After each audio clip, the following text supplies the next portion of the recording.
In a year in which global investors have almost too many worries to obsess over, it was a relief to know China isn't among them.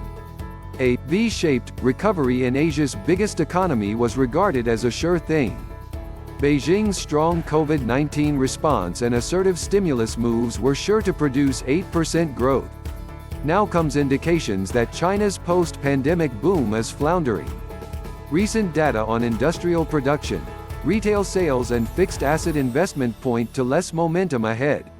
A move on Friday by the People's Bank of China to cut reserve requirements by 50 basis points generated more questions than answers. Often, such steps communicate a central bank has an economy's back. In this case, it suggested that the PBOC doesn't like the data it's seeing. China bulls forgot something very basic about the nation's 2021. A giant, trade-reliant economy needs growth outside its borders to thrive. No one doubts President Xi Jinping's team did a good job reducing the spread of COVID-19 and stabilizing domestic growth. But there's every reason to question the conventional wisdom that China can thrive as Delta variant worries and slow vaccination rollouts imperil its main customers. Though off to a solid start, the U.S. recovery is facing headwinds amid vaccine hesitancy around the nation.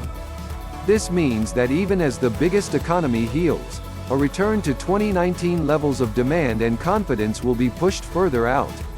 In Europe, second, third and fourth waves of COVID-19 infections mean another key Chinese customer will remain hobbled longer than hoped. Japan, Asia's No.2 economy, is flatlining despite increased export shipments to China this year. Prime Minister Yoshihide Suga's government has done its approval ratings no favors with unsteady virus mitigation efforts, a slow vaccination rollout and untargeted fiscal stimulus. Nor is Japan getting the tens of millions of tourists surrounding the Tokyo Olympics on which it was counting. This month's games will be spectator-free. There was hope that China's $14.7 trillion economy would be the powerful economic engine the globe desperately needs. And at least for Asia, from South Korea to Vietnam, China Inc. was just that in early 2021.